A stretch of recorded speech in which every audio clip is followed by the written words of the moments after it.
If you were here on parole and today you are undocumented, well, you have to evaluate what you want to do. If you are an educated person, you may have options in other countries.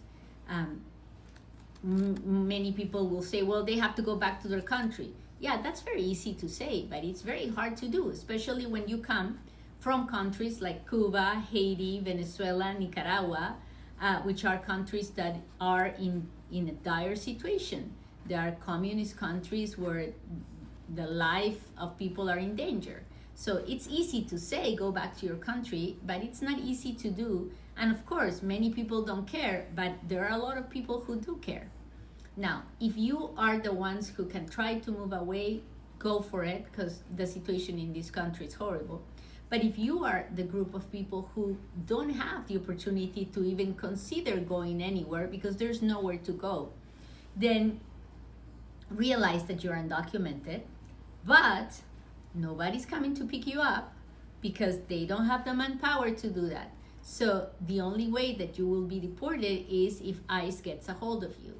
And ICE will get a hold of you if you get in trouble with the police, if you do something that is dishonest, or if you have really bad luck and they go looking for somebody else and they find you.